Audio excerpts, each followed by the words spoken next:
மக்களே, நம்ம சேனல்ல தொடர்ந்து ரிவ்யூஸ் தாங்க பார்த்துக்கிட்டு இருக்கோம்.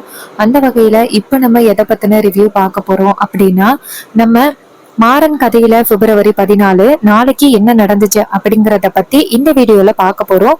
ஸோ மறக்காம இந்த வீடியோக்கு மறக்காம லைக் பண்ணிக்கோங்க. சேனலையும் சப்ஸ்கிரைப் பண்ணிட்டு பக்கத்துல உள்ள பெல்லைக்கானையும் கிளிக் பண்ணி ஆல்னு செட் பண்ணிக்கோங்க. அப்பதாங்க அடுத்து வீடியோஸ் போடும் பொழுது உங்களுக்கு நோட்டிபிகேஷன் வரும். சரி வாங்க என்ன நடந்துச்சு அப்படிங்கறத பார்க்கலாம். நம்ம வீரா வெளியில வராங்க. வெளில வந்ததோட ராமச்சந்திரனும் வள்ளியும் வீராவை பாக்குறாங்க. வீரா அப்படி கோர்ட்டுல சொன்னதோட ராமச்சந்திரனுக்கு ஷாக்கு. வீரா வக்கீல் மாதிரியே சமாளிச்சிருவாளா அப்படிங்கிறது ராமச்சந்திரனுக்கு சந்தேகமா இருக்கு. அப்ப ராமச்சந்திரன் வீராவை பார்த்து, வீரா வேணா வீரா, எவ்வளவோ பேரு இப்படி வாதாடி இருக்காங்க, ஜெயிச்சது கிடையாது. வக்கீலாலேயே சமாளிக்க முடியல, உன்னால சமாளிக்க முடியுமா? வேணா வீரா, நம்ம புதுசா யாராவது வக்கீல ஏற்பாடு பண்ணி எப்படியாவது நம்ம மறுபடியும் வந்து பாத்துக்கலாம். வீரா சொல்றாங்க, இங்க பாருங்க மாமா, அதெல்லாம் வேணாம், நானே பாத்துக்கிறேன் மாமா. என்ன தவிர யாரும் நேர்மையா பேசுவாங்கன்னு எனக்கு நம்பிக்கை இல்லை. ஏன்னா எல்லாருமே மாறனை எப்படி ஜெயிலுக்குள்ள தள்ளுறது அப்படிங்கறதுல மட்டும்தான் கவனமா இருக்காங்க. அப்படிப்பட்ட ஆளுகிட்ட மாறனோட கேஸ ஒப்படைச்சிட்டு எப்படி நிம்மதியா இருக்க சொல்றீங்க? இங்க பாருங்க மாமா, நமக்கு தெரிஞ்ச வக்கீல் கிட்ட கொடுத்தாலும் அவங்க கண்டிப்பா நமக்கு துரோகம் தான் பண்ண போறாங்க. அப்படிப்பட்டவங்க கிட்ட இப்படி அந்த கேஸ கொடுத்துட்டு மாறன் ஜெயிலுக்கு போறத பாத்துக்கிட்டு இருக்கிறதுக்கு பதிலா நானே அவனை எப்படியாவது காப்பாத்துறதுக்கு முயற்சி பண்ணலாம். மாமா நீங்க கவலைப்படாதீங்க, மாறனை காப்பாத்துறதுக்கு நான் எந்த எக்ஸ்ட்ரீம் லெவலுக்குனாலும் போவேன். இது கேட்டதோட நம்ம ராமச்சந்திரனும் சரி அப்படின்னு சொல்றாரு.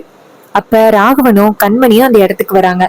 நம்ம வீரா வந்துட்டு வாதாட போறாங்க அப்படின்னு தெரிஞ்சதோட ராகவனுக்கு சமய ஷாக்கு.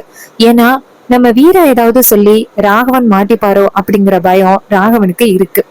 அப்ப ராகவன் கேக்குறாரு, என்னப்பா நடக்குது? ராமச்சந்திரன் சொல்றாரு, வீரா வக்கீலுக்கு பதிலா வாதாட போறா.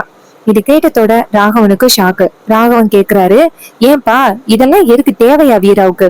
ராமச்சந்திரன் சொல்றாரு, இருடா பொறுத்திருந்து பாப்போம். அப்ப பாண்டியன் வந்துட்டு, எங்க மாறனுக்கு பதிலா ஏதோ ஒரு பொண்ணு வாதாடுறேன்னு சொன்னிச்சு, கூப்பிடுங்க. அப்ப வீரா வந்து நிக்கிறாங்க. வீரா வந்து நின்னதோட வீராவுக்கு ஆப்போசிட்ல உள்ள வக்கீல் சொல்றாரு, சார் இந்த கேஸ பொறுத்த வரைக்கும் ஒரே ஒரு சாட்சி தான், அவரு தான் அந்த ஆக்சிடென்ட் நடந்ததை பார்த்திருக்காரு. சோ அவர்கிட்ட விசாரணை பண்ணணும். அதை கேட்டதோட சாட்சி அங்க வந்து நிக்கிறாரு. சாட்சியை பார்த்ததோட அந்த வக்கீல் கேக்குறாரு, இங்க பாருங்க, சொல்றதெல்லாம் உண்மைன்னு சொல்லிருங்க. இது கேட்டதோட அவரும் சரி அப்படின்னு சொல்றாங்க. அப்ப ஜட்ஜையா சொல்றாரு, இங்க பாருங்க, சொல்றதெல்லாம் உண்மை அப்படிங்கறத கரெக்டா நீங்க சொல்லணும். அன்னையில இருந்து இன்னைக்கு வரைக்கும் என்னத்த சொல்றீங்களோ அதுதான் நீங்க சொல்லணும். அதுக்கு அவரு சொல்றாரு, சார் என்ன நடந்துச்சோ அதை மட்டும் நான் கரெக்டா சொல்றேன், இடையில நடந்தது எதையுமே நான் சொல்ல மாட்டேன். என்ன நடந்துச்சோ அதை மட்டும் நான் கரெக்டா சொல்றேன் சார், நான் பொய் சொல்ல மாட்டேன். இது கேட்டதோட ஜட்ஜையாவும் சரி அப்படின்னு சொல்ல, அதுக்கப்புறமா சாட்சி சொல்றாரு, சார் அன்னைக்கு ஆக்சிடென்ட் நடந்ததை நான் பார்த்தேன். அப்ப வீரா கேக்குறாங்க, சார் இவர்கிட்ட இந்த நடந்த விஷயம் சம்பந்தமா பேசிக்குவா? ஜட்ஜியா சொல்றாரு, சரிம்மா பேசு. அப்ப வீரா கேக்குறாங்க, சரி அன்னைக்கு எந்த டைம்ல விபத்து நடந்துச்சு அப்படிங்கறது உங்களுக்கு தெரியுமா? அப்ப சாட்சி சொல்றாரு, எனக்கு ஞாபகம் இருக்கு, கரெக்டா இந்த தேதிப்படி நைட்டு 10-11 மணிக்கு இந்த விபத்து நடந்துச்சு. நான் அப்ப வேலைக்கு முடிச்சிட்டு வண்டிக்காக காத்துக்கிட்டு இருந்தேன். அப்ப வீரா கேக்குறாங்க, சரி அப்புறம் என்ன நடந்துச்சு சொல்லுங்க. சாட்சி சொல்றாரு, ரொம்ப தூரத்துக்கு ஒரு ஆட்டோ வந்துட்டு வேகமா வந்துகிட்டு இருந்ததை நான் பார்த்தேன். அந்த ஆட்டோக்கு பின்னாடி ஒரு காரு வேகமா சேஸ் பண்ணிக்கிட்டே வந்துச்சு. அதுக்கப்புறம் டக்குன்னு அந்த ஆட்டோவை தட்டிருச்சு. பார்த்ததோட எனக்கு ரொம்ப பதட்டம் ஆகிட்டு, இது மாதிரி அந்த மாறனுக்கும் இந்த பாண்டியனுக்கும் ஏற்கனவே பகை இருந்தது எனக்கு தெரியும். அவங்க 2 பேருமே சண்டை போட்டுக்கிட்டதை என் கண்ணால பார்த்தேன். இது கேட்டதோட வீரா சொல்றாங்க, சார் ஒரு நிமிஷம் சார், இவங்க என்ன சொன்னாங்க? இந்த காரு வந்துட்டு ஆட்டோவை சேஸ் பண்ணுச்சு அப்படின்னு சொன்னாங்க. ஆனா இதுக்கு முன்னாடி 2 தடவை இவர் கோர்ட்டுல ஆஜராகியிருக்காரு. தடவை கோர்ட்டுல ஆஜரானப்ப என்ன சொன்னாருன்னா, இது ஒரு விபத்து தான், ஆக்சிடென்ட் நடந்ததை நான் பார்த்தேன் அப்படின்னு சொன்னாரு. அதுக்கப்புறம் 2வது தடவை இவரு ஆஜரானப்போ என்ன சொன்னாருன்னா, மாறனுக்கும் பாண்டியனுக்கும் பகை இருந்துச்சு, அவங்க 2 பேரும் சண்டை போட்டதை பார்த்தேன் அப்படின்னு சொன்னாரு. இதேதான் போலீஸ் கிட்டையும் சொல்லியிருக்காரு. அவங்களும் அத காப்பி பண்ணிக்கிட்டாங்க. ஆனா இப்ப என்ன சொல்றாரு, இந்த காரு ஆட்டோவை சேஸ் பண்ணிச்சு அப்படின்னு சொல்றாரு. ஒவ்வொரு டைமும் இவரு ஒவ்வொரு கதையா சொல்றது சரியில்லை சார். எனக்கு என்னமோ இவரு ஞாபக மருதியில சும்மா சொல்றாரோன்னு தோணுது சார். இது இது ஒரு சாட்சிய பெரிய விஷயமா எடுத்துக்காம நீங்க இந்த சாட்சிய விட்டுட்டு மாற நிரபராதி அப்படிங்கிறத நிரூபிக்கணும் அப்படின்னு வீரா சொல்றாங்க. இது கேட்டதோட அந்த அறிவழகன் பார்த்து, என்னையா இது இவரு மாத்தி மாத்தி சொல்றாரு. அப்ப அறிவழகன் சொல்றாரு, சார் அதை இன்னும் எஃப்ஐஆர் போடல சார், போட்டுறேன். அப்ப ஜட்ஜியா சொல்றாரு, என்ன இவன் ஒவ்வொன்னா யோசனை பண்ணி சொல்லிக்கிட்டே இருப்பான், நீ ஒவ்வொன்னா எழுதிக்கிட்டு இருப்பியா? அப்ப அறிவழகன் சொல்றாரு, சாரி சார் அப்படின்னு. அப்ப அவங்க கேக்குறாங்க, ஜட்ஜியா கேக்குறாரு, சரி இந்த கேஸ் தான் எப்பயோ முடிஞ்சுட்டே, அந்த பொண்ணை இந்த பையன் கல்யாணம் பண்ணிக்கிட்டான், இதோட இந்த ப்ராப்ளம் முடியுது, எதுக்காக திரும்பி இந்த கேஸை மறுபடியும் நடத்துறாங்க? அப்ப அறிவழகன் சொல்றாரு, சார் இது மாதிரி ஃபர்ஸ்ட் விபத்துன்னு தான் சொன்னாங்க, ஆனா அவங்க வீட்டுல முன்னுக்கு பின் கல்யாணம் நடந்துச்சுல்ல, அதெல்லாம் பார்த்ததோடதான் எனக்கு சந்தேகமா இருந்துச்சு. நம்ம இப்படி சாந்தம்னா விட்டா அப்புறம் இதே மாதிரி யாராவது பண்ணிட்டு அவங்க வீட்டு பொண்ண கல்யாணம் பண்ணா போதும் அப்படின்னு நினைச்சா என்ன சார் பண்றது? அதனாலதான் நான் இந்த கேஸ் எடுத்து விசாரிச்சேன்.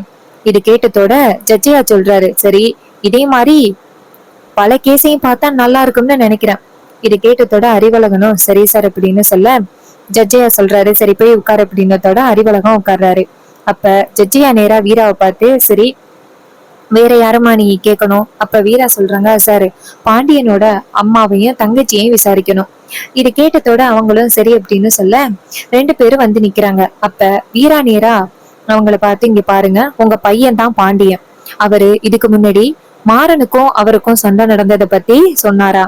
இது கேட்டதோட அவங்க சொல்றாங்க, இதுவரைக்கும் பாண்டியன் மாறனை பத்தி சொன்னதே கிடையாது, அவங்க 2 பேருக்கும் சண்டை அப்படிங்கிறத இதுவரைக்கும் என்கிட்ட சொன்னது கிடையாது.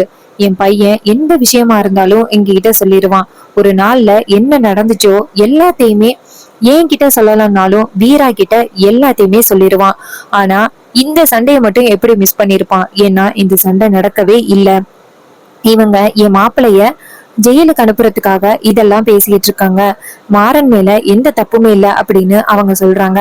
அப்ப பிருந்தா சொல்றாமா, ஆமா எங்க அண்ணன் இது வரைக்கும் இந்த சண்டையை பத்தி சொன்னதே கிடையாது. உடனே அவர் கேக்குறாரு, சரி அடுத்ததா கண்மணி இருக்காங்களே அவங்கள கூப்பிடுங்க அப்படின்னு இன்னொரு வக்கீல் சொல்ற. அப்ப வீரா சொல்றாங்க, இங்க பாருங்க, நானும் உங்களுக்கு தங்கச்சிதான் பாண்டியனுக்கு, என்கிட்ட விசாரிக்கலாமே. அவர் சொல்றாரு, இங்க பாருங்க, நாங்க கண்மணி கிட்டதான் கேட்கணும் அப்படின்னு. வீரா சொல்றாங்க, சார் இவங்க கேஸ திசை திருப்புறதுக்காக இப்படி எல்லாம் பேசிக்கிட்டு இருக்காங்க, சாட்சிக்கே என்னன்னு தெரியாம அப்ப ஒன்னும் இப்ப ஒன்னும் பேசிக்கிட்டு இருக்காரு. அதனால நீங்க இந்த சாட்சிய சாதாரண விஷயமா எடுத்துக்கிட்டு நீங்க எப்படியாவது காப்பாத்துங்க அப்படின்னு சொன்னதோட இது கேட்டதோட நம்ம ஜட்ஜியா சொல்றாரு, சரி வேற ஏதாவது சாட்சி இருக்கா அப்படின்னு கேட்க, இது கேட்டதோட இன்னொரு வக்கீல் சொல்றாரு, இன்னொரு சாட்சி இருக்கு அப்படின்னு. இன்னொரு சாட்சியான்னு கேட்டதோட எல்லாருமே ரொம்ப ஷாக் ஆகுறாங்க. எந்த சாட்சி அப்படின்னு கேட்க அவங்க சொல்றாங்க, அவங்க பேரு வடிவு அப்படின்னு. இது கேட்டதோட வடிவு வடிவுன்னு கூப்பிடுறாங்க. அந்த இடத்துக்கு வடிவு வராங்க. வடிவை பார்த்ததோட எல்லாருமே அதிர்ச்சி ஆகுறாங்க. வக்கீல் நேரா வடிவை பார்த்து, இங்க பாருங்க, நீங்க சொல்லுங்க, இது மாதிரி மாறனுக்கும் பாண்டியனுக்கும் பகை இருந்துச்சா? அப்ப அவங்க சொல்றாங்க, ஆமா சார், மாறனுக்கும் பாண்டியனுக்கும் செமையா சண்டை நடந்திருக்கு. ராஜேஷ் தான் பக்கத்துல இருந்திருக்கான். அவன் அந்த சண்டைய பத்தி என்கிட்ட சொன்னான். நான் என்ன சொன்னேன்னா, ராமச்சந்திரன் ரொம்ப பெரிய குடும்பம், அந்த குடும்பத்து கூட நம்ம பிரச்சனை பண்ணக்கூடாது, இதனால ஃபியூச்சர்ல நமக்கு தான் ரொம்ப பெரிய பிரச்சனை, அதனால அவங்க கிட்ட நம்ம போயிட்டு சண்டை போட வேணாம், இத அப்படியே விட்டுறலாம் அப்படின்னு நான் சொன்னேன். ஆனா கொஞ்ச நாளைக்கு அப்புறம் அவங்க சேர்ந்து இப்படி பண்ணுவாங்கன்னு நான் எதிர்பார்க்கல. நான் கொஞ்சம் அலாட்டா இருந்திருந்தா என் பிள்ளைய காப்பாத்தி இருக்கலாம். நான் தான் அவங்க எதுவும் பண்ண மாட்டாங்கன்னு நினைச்சிட்டேன், ஆனா அவங்க பணக்கார புத்திய காமிச்சிட்டாங்க அப்படின்னு. இது கேட்டதோட வீராவுக்கு ரொம்ப அதிர்ச்சி. அப்ப ஜட்ஜா கேக்குறாரு, ஏமா நீ ஏதாவது கேள்வி கேட்கணுமா? அப்ப வீரா சொல்றாங்க, சார் எனக்கு கொஞ்சம் டைம் வேணும் அப்படின்னு. இது கேட்டதோட ஜட்ஜையாவும், சரி நாளைக்கு 12 மணிக்கு அப்புறம் இந்த கேஸ விசாரிக்கிறேன் அப்படின்ட்டு ஜட்ஜியா சொல்றாரு. இது கேட்டதோட எல்லாருமே சரி அப்படின்னு சொல்றாங்க. அதுக்கப்புறமா வடிவு நேரா வீராவை பார்த்து முறைச்சுக்கிட்டே போறாங்க. அப்ப நம்ம வீரா நேரா வடிவு கிட்ட போயிட்டு, ஒரு நிமிஷம் நில்லுங்க அப்படின்னு சொல்ல, வடிவு நேரா வீரா கிட்ட, என்ன வேணும் உனக்கு அப்படின்னு கேட்க, வீரா கேக்குறாங்க, எதுக்காக இப்படி பொய் சொன்னீங்க? வடிவு சொல்றாங்க, நான் என்ன பொய் சொன்னேன், நடந்தது அதானே. வீரா சொல்றாங்க, இங்க பாருங்க, தேவையில்லாம எதுக்கு இப்படி பொய் சொல்றீங்க? மாறன் அன்னைக்கு நடந்தது ஒரு விபத்து தானோ உங்களுக்கு தெரியும். அதை விட்டுட்டு எதுக்காக மாறன் மேல இப்படி பழி போடுறீங்க? ஏன் இப்படி பண்றீங்க?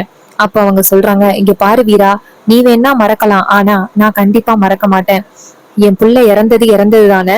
நீங்க வேணா மறந்துட்டு அவன் குடும்பம் கூட உறவு கொண்டாடிட்டு இருக்கலாம், ஆனா என்ன நினைச்சு பாத்தியா? என்னையானாதே ஆக்கிட்டீங்களே எல்லாருமே சேர்ந்து.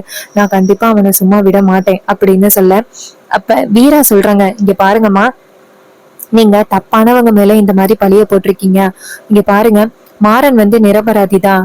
ஏன் இந்த மாதிரி பேசுறீங்க? அப்ப வடிவு சொல்றாங்க, இங்க பாரு, அவங்க ரெண்டு பேருக்கும் பகை நடந்தது எனக்கு தெரியும், நடந்தது உண்மை அப்படின்னு சொல்ல, வீரா கேக்குறாங்க, ஏமா இத்தனை நாளும் அந்த வீட்டுல தானமா இருந்தீங்க? அப்ப நீங்க சொல்லிருக்கலாம்ல. ஆனா அப்ப எல்லாம் அந்த வீட்டுக்குள்ளே இருந்து எல்லாருக்கும் நல்லது பண்ற மாதிரி நல்லது பண்ணிட்டு பேசிட்டு என்னமா இப்ப நீங்க எப்படி சொல்றீங்க? இது கேட்டதோட வடிவு சொல்றாங்க, இங்க பாரு வீரா, என் முடிவுல எந்த வித மாற்றமும் கிடையாது. அந்த குடும்பம் நல்லாவே இருக்க கூடாது, அது மட்டும்தான் எனக்கு வேணும். நீ வேணா அந்த குடும்பத்துக்கு கடைசி வரைக்கும் பாதுகாப்பு கொடுத்துக்கிட்டு இருக்கலாம், ஆனா நான் கண்டிப்பா பாதுகாப்பு கொடுக்க மாட்டேன். அந்த குடும்பத்தை நான் பழி வாங்கியே தீருவேன் அப்படின்னு சொன்னதோட வீராவுக்கு ரொம்ப அதிர்ச்சியா இருக்கு. அப்ப வீரா சொல்றாங்க, இங்க பாருங்க, உங்க பிள்ளைக்காக நீங்க இந்த அளவுக்கு வந்துட்டீங்கல்ல, நான் என் புருஷனுக்காக எந்த அளவுக்கு வேணாலும் போவேன். நான் எப்படியாவது மாறனை காப்பாத்துவேன் உங்கள் சூழ்ச்சியில இருந்து. இதை கேட்டதோட வடிவு சொல்றாங்க, இங்க பாரு, நீ உன்னால முடிஞ்சதை பத்தினிக்க, நான் என்னால முடிஞ்சதை பண்றேன் அப்படின்ட்டு வடிவு அந்த இடத்துல இருந்து போறாங்க. இத பார்த்ததோட வீராவுக்கு ரொம்ப அதிர்ச்சி. அதுக்கப்புறமா ஜட்ஜையா அந்த இடத்துல இருந்து போறாரு. அப்ப வீரா போயிட்டு நேரா ஜட்ஜையா பார்த்து வணக்கம் ஐயா அப்படின்னு சொல்ல, ஜட்ஜையா நேரா வீராவை பார்த்து, சொல்லுமா, நீ தானே இன்னைக்கு வாதாடினது? வீரா சொல்றாங்க, ஐயா எனக்கு வாய்ப்பு கொடுத்ததுக்கு ரொம்ப நன்றி ஐயா. அவர் சொல்றாரு, இங்க பாருமா, கேஸ் நடந்துகிட்டு இருக்கும் பொழுது இந்த மாதிரி பாட்டு பேசக்கூடாதுன்னு உனக்கு தெரியாதா? வீரா சொல்றாங்க, இல்லையா, எனக்கு அதெல்லாம் எதுவும் தெரியாது, உங்ககிட்ட நன்றி சொல்றதுக்காக தான் வந்திருக்கேன். அவர் சொல்றாரு, இங்க பாருமா, அதெல்லாம் சரிதான், சரி, நீ ஏதோ வக்கீலுக்குள்ள படிச்சிருக்கியா? வீரா சொல்றாங்க, அதெல்லாம் இல்லையா, நான் எதுக்கும் படிக்கல. அவரை சொல்றாரு, இல்ல, எல்லா திறமையோட பேசுறியே, அதுக்குதான் கேட்டேன். வீரா சொல்றாங்க, இல்லையா, நான் எப்படியாவது மாறனை காப்பாத்தணும், அதுக்குதான் நான் பேசினேன். அப்ப வக்கீல் கேக்குறாரு, நீ பேசுறத பார்த்தா எனக்கு ஏதோ குடுக்க போற மாதிரி பேசுற. அப்ப வீரா சொல்றாங்க, ஐயா அப்படியெல்லாம் எதுவும் இல்ல, நான் உண்மைக்காக மட்டும்தான் போராடுவேன். அவர் சொல்றாரு, இங்க பாரு, நான் உன்கிட்ட ஒரு விஷயத்த சொல்றேன். பொய்யே கண்ணு முன்னாடி இருக்கும், ஆனா அது யாருக்குமே பொய்ன்னு தெரியாது, ஆனா உண்மை மறைஞ்சிருக்கும். அந்த உண்மையை கண்டுபிடிக்கிறதுக்கு தான் கொஞ்சம் கஷ்டப்படணும். கண்டுபிடிச்சிட்டோம், அதுக்கப்புறம் ஈஸியா நம்ம ஜெயிச்சிடலாம், அதை முதல்ல ஞாபகம் வச்சுக்கோ.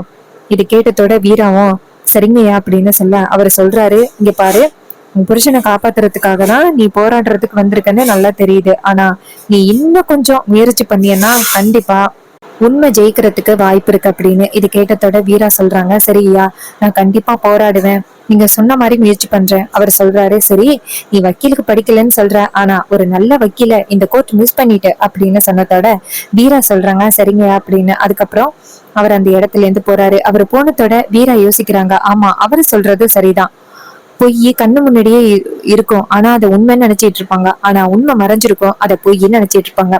அந்த உண்மை என்னங்கிறத நம்ம வீரா கண்டுபிடிக்கணும். அப்படி வீரா என்ன கண்டுபிடிச்சு நிரூபிக்க போறாங்க அப்படிங்கிறது அப்கமிங் எபிசோட்ல தான் நடக்கும். சோ அதுக்கப்புறமா எல்லாருமே சேர்ந்து வீட்டுக்கு கிளம்புறாங்க. அங்க போனதோட ராமச்சந்திரன் நேரா வீராவை பார்த்து, வீரா, எங்க பிரச்சனை ஆகிருமோ அப்படின்னு நினைச்சேன், ஆனா நல்ல வேலை, நீ எப்படியோ பேசி சமாளிச்சுட்ட. அப்ப வீரா சொல்றாங்க, மாமா, எனக்கு வேற வழி இல்ல, அதனாலதான் நான் வாதாடுறேன்னு சொன்னேன். இது கேட்டதோட ராமச்சந்திரனும் சரிம்மா அப்படின்னு சொல்ல, மாறன் அந்த இடத்துக்கு வராரு. மாறனை பார்த்ததோட வீரா நேரா மாறன்ட்ட போயிட்டு நிக்க. அப்ப மாறன் சொல்றாரு, இங்க பாரு, சென்டிமெண்டா பேசுறதுக்கெல்லாம் நான் வரல, நீ எனக்காக சப்போர்ட் பண்ணி வாதாடுனல்ல, எனக்கு அதுவே போதும். இது கேட்டதோட வீரா அமைதியா இருக்க. மாறன் அந்த இடத்துல இருந்து போறாரு. அதுக்கப்புறமா ராமச்சந்திரன் நேரா வீராவை பார்த்து, வீரா, ரொம்ப நிம்மதியா இருக்குமா, நீ மாறனுக்காக வாதாடி பேசுனதை பார்த்ததோட எனக்கு ரொம்ப பெருமையா இருக்கு. உன்ன மாதிரி ஒருத்தி கிடைச்சதுக்கு மாறன் ரொம்ப கொடுத்து வச்சிருக்கணும் அப்படின்னு. அதுக்கு வீரா சொல்றாங்க, சரிங்க மாமா அப்படின்னு. அப்புறமா ராமச்சந்திரன் நேரா வள்ளி கிட்ட, வள்ளி, அப்படியே நல்ல சாப்பாடா சமைச்சு எடுத்துட்டு வாங்க அப்படின்னு. வள்ளி சொல்றாங்க, சரி, நான் கட்டாயம் எடுத்துட்டு வரேன். ராமச்சந்திரன் சொல்றாரு, ரொம்ப நாளைக்கு அப்புறம் இப்பதான் நான் கொஞ்சம் நிம்மதியா இருக்கேன். வீரா, நீ ஃபர்ஸ்ட் வாதாடுறேன்னு சொன்ன போது எனக்கு உன் மேல கொஞ்சம் சந்தேகமா இருந்துச்சு, ஆனா அதுக்கப்புறம் நீ வாதாடின பாரு, அதை கேட்டுட்டு அந்த சாட்சியே வாயடிச்சு போயிட்டான். ஜட்ஜியா கூட ரொம்ப ஆச்சரியப்பட்டாரு. நீ நல்ல விதமா தான் சொல்லியிருக்க. இங்க பாரு வீரா, இனிமே எனக்கு எந்த கவலையும் இல்லை, நீ கண்டிப்பா மாறன் மேல தப்பு இல்லைன்னு நிரூபிச்சிருவ. அப்ப வள்ளி சொல்றாங்க, அண்ணா, கடைசியில அந்த வடிவை பாத்தீங்களா, இத்தனை நாளும் நம்ம வீட்டுலதான் இருந்தாங்க.